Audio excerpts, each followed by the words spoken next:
All right, welcome everybody to this year's SciComm Case Competition Information Session hosted to you by the McGill Scientific Writing Initiative. So just a little bit about the case competition. SciComm, the name of our competition, it's a fun and collaborative way to experiment with really investigating a problem, this problem you come up with, and it's based on a theme, which we'll get into. And essentially, we conduct a research analysis to solve the issue and present it in different formats that are tailored to particular audiences. So the idea here is we're practicing to deliver information in really cool, dynamic, and different ways. And that's going to be a big way to learn about science communication and how to effectively translate a lot of the knowledge that we learn throughout our careers, as most people are in sciences or we're all in university and we're learning a lot of different really interesting things. But the problem lies in not being able to articulate it to people in a way that they can understand. So that's what we're really targeting here with this case competition. Why should we participate in this competition? We have so many reasons, but here's a few that we've laid out for you. Essentially, you can learn how to conduct research and how to write scientific knowledge and information. So we're opening this up to all undergraduate students, and graduate students are also welcome to apply. You don't have to have any previous knowledge in writing a research paper and even writing anything science. We had so many contestants last year and the year before and before that who are from all different faculties at McGill. So we have architecture, arts, we had finance, we have, of course, many science, but just to share that it's quite interdisciplinary and you don't have to have that prior experience to truly benefit and compete and potentially win this competition. So don't worry about that. Another benefit of this entire SciComm competition is that we offer exclusive workshops hosted by experts in the field in related to the specific types of science communication that we're offering. And they're here for you. So we're having, of course, some that are open to everybody at McGill, whether or not you participate, but some that are even going to be exclusive to you and only offered to you if you do participate. So that's a really excellent opportunity that you can add to your experience this semester.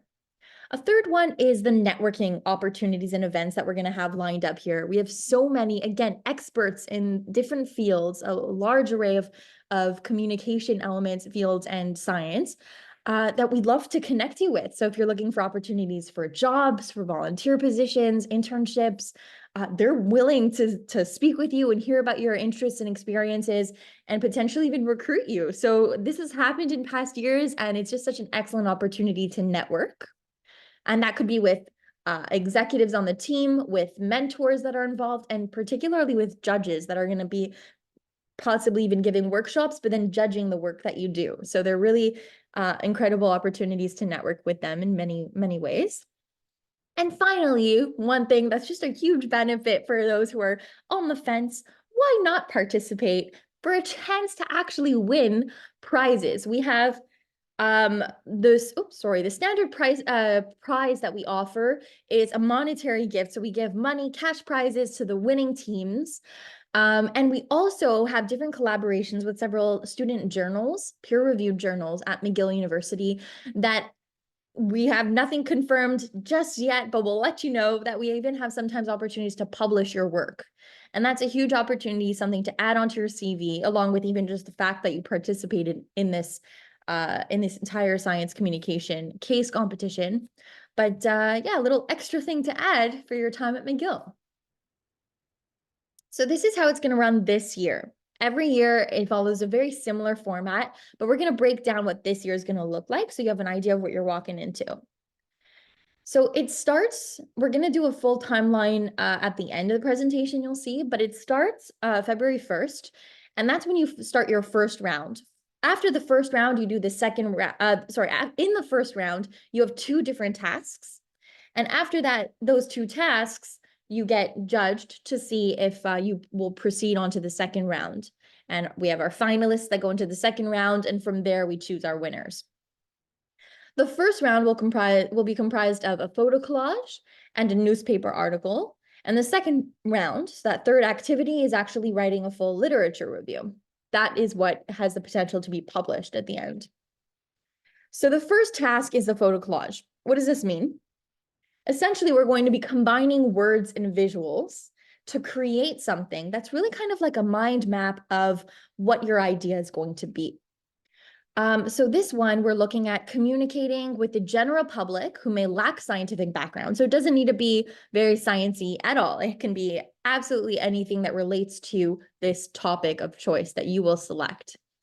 The visual aspect is really linking the concepts that you've articulated with pictures. So you're going to make a collage of photos that reflect your topic in a really creative way, something that you might not have thought of initially, but adding all of your concepts together and searching them, you might find images that you can collage and put together in a nice way. And that's going to be a really cool way of articulating something to someone that might not have understood it otherwise. So that's our unique photo collage task. The second task is our newspaper article. Extra, read all about it. That's the type of news article we're looking for. So it's going to be a combination of words and articulated in a creative way, but also getting forward a professional type of communication, something that you would read in the newspaper. So when you're considering the words, you want to choose simple, relatable, and catchy phrasing, something that you might see in the media, right? However, it needs to be professional. It's not like you're just chatting with your friend. You're publishing something in the news. So you have to use appropriate references to introduce rigor and trustworthiness to what you're saying about the topic, right? And then finally, you can be creative. So with this creativity, you have to look at how you might captivate the general audience who doesn't otherwise know about your topic. So why would the general person care about what you're saying if they opened it up in the newspaper and they saw it or they read it? Finally, we have the literature review. So it's possible you've written literature reviews before, you've conducted them. It's possible you have no idea what it is. It doesn't matter what your prior experience is because we provide workshops to break it down, make it really easy to do, and it might be a perfect learning opportunity for you to put together your first literature review if that's not the case. If you have experience in it, it might just hone that skill and really get you to a point where you feel more comfortable putting them together. What we're looking for is a pretty standard literature review. So a concise 4 to 6 pages review where you're going to be looking at the literature. So we're going to show you how to do this, but you're going to look at what's out there and take down the citations and essentially put together all these different citations based on the topic that you choose to come up with a unique perspective. And with this one, you might have an audience that's a little more, someone who would be reading a literature review, right? So maybe with a more scientific background or an educational background where they're or academic, so they've read these before or they're interested in this topic in an academic capacity. Okay. So we have different ways to really help you throughout this process. There's going to be different people involved. You guys are the participants. So that's going to be a huge aspect. You are in teams of either you could be participating alone as one person, or you can be in a team of 2 to 4 people. In order to guide you, we have mentors. The mentors is actually every single person on our executive team. We're all so eager to help you out. We've had experiences in these different elements, and we're ready to message with you, meet virtually or in person, depending on what's best for you, throughout the entire process at your leisure, whenever it works best. When we meet with you, we're going to be reviewing your ideas and giving you suggestions and feedback. It's your work, it's your ideas, your creations. We're just helping guide them towards something that will be feasible, realistic, and something that will be fun to do. And we can introduce our own expertise to help really bring those ideas to fruition. So in the beginning, you don't have to limit yourself. You could think of all the ideas and we'll help you narrow it down. The way the mentorship will work is that we'll create a messenger chat for all the participants who join, and the mentors will be in that chat with you guys. And we're there at all times if you want to just send a message asking a quick question or just kind of putting out comments. We're going to always be able to respond in that chat. But we're also available for private consultations or questions if you just email us at our MSWI email, which we've been communicating with you using, or if you ever want to know what it is, you can always just message in the chat too. We also have judges involved. So these are the ones that I mentioned to you earlier, who are experts in the fields, in the different areas. So we have experts in journalism for the newspaper article. We have experts in different artistic forms of expression for the collage, and we have different academic professors and experts who are going to be helping with the literature review. And so these judges, some of them will be presenting workshops before each task. So before each task, you're going to have somebody, an expert in the field, present to you about what that topic should be, what that task should look like, and how to go about it, to give general guidance overall. And that's going to be really, really helpful for everybody. And then the judges will come together and they're going to grade each team. So again, these judges are usually faculty members, they're graduates or postdoc students, and then we also have some journalists introduced and other experts in the fields. The grading will work, as I mentioned earlier, so we have task 1, and then which is the photo collage, and task 2, which is the newspaper article. And we have judges for each of those categories who will come together, and after both of those are completed, grade by a rubric to determine the top finalists. And then there's going to be the final grading at the end in April, but like once you submit your literature review, and that's where we'll be able to come together to announce our winner at our final symposium, which I'll mention in a little bit. So now's the time to register. I'm not sure if we mentioned it, might come up later, but I just wanted to mention the theme this year is innovation. Okay, so it's quite broad, but it's so exciting. We want to see all of your innovative, creative ideas. So that's our theme this year, and we're going to introduce topic suggestions, and you guys will come up with a topic once your teams are formed. Before all that, we need you to register. So if you're at all interested, if you're curious about this, please let us know, message us. And go ahead and register. You can use this QR link, or you can use the link to the Google Forms, as you see over here, directly to register. You have between now and January 26th at midnight to register to be a part of a team. You don't even have to have your team filled out already or determined. We'll place you in a team, and you'll convince your friends to join too, so they'll be on your team. And yeah, so just a reminder, you could join alone or between 2 to 4 people.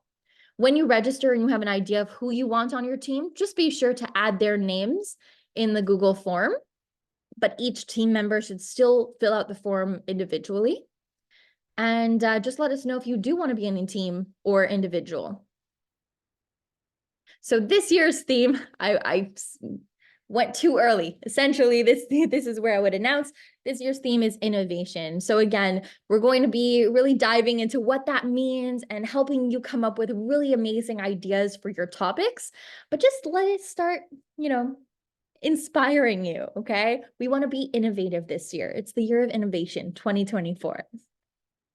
So here's a little timeline. Oh boy, okay. It's looked a little messed up. I will fix it when I send it out to everyone. But we have registration open right now, and the deadline to register is going to be the 26th, as I mentioned. That's a Friday. And then February 1st is when the competition officially begins. Here we're going to be emailing you all, so be sure to check your emails around February 1st or just before that. Your teams will be announced, and we're going to send you an information package that has the rubrics for each of the different tasks, more information about each element and each workshop. And again, we're going to repeat the timeline for everything so that it's very clear for you. And this is just added into your agenda seamlessly. February 5th is our first workshop.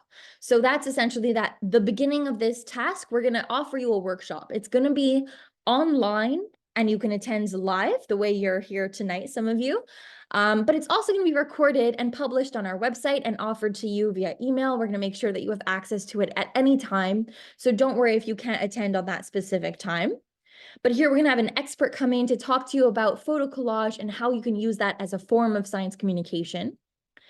At this time, we're also going to be requesting that each team submit to us what their topic choice is. So between February 1st and February 5th, you can message us anytime. We'll be available via the messenger chat, and we'll put some office hours type availability so that you can always reach out to us. We'll help you come up with that idea in case you have any trouble doing so yourself. And that's when the task officially begins, the photo collage. So you have 2 full weeks to put together your photo collage, which again, quite simple, collecting those images, really getting your brains churning about what this topic means to you, and then writing a little blurb. More details to be shared in the information package. But it's 2 full weeks. It does not take 2 weeks to complete this task. That's just the time to allow for flexibility, because we get it. You're all in school, you have a bunch of things in your lives that matter a lot, and we want you to focus on that. This is something that's going to add some excitement and some practice for your science communication. So it shouldn't be a huge task to really complete it. It's more, we're offering 2 full weeks to do it when at your leisure, when your whole team could meet up.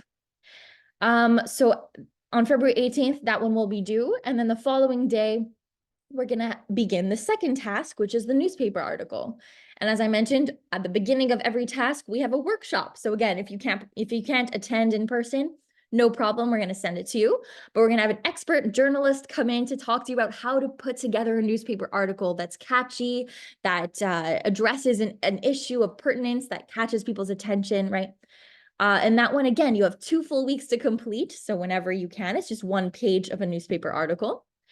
And that brings us to the judgment. So here is where we get to March break. So you have a week off of March break while our judges come together to determine a winner, or the winning teams, several, sorry. And the winning teams will proceed on to the final task, which is writing the full literature review. And we will let you guys know by March 11th who the finalists are. And then you have 3 full weeks to complete a literature review. So this one, again, it doesn't take 3 full weeks to put it together. You have your full team, and we're available at all times to make it happen.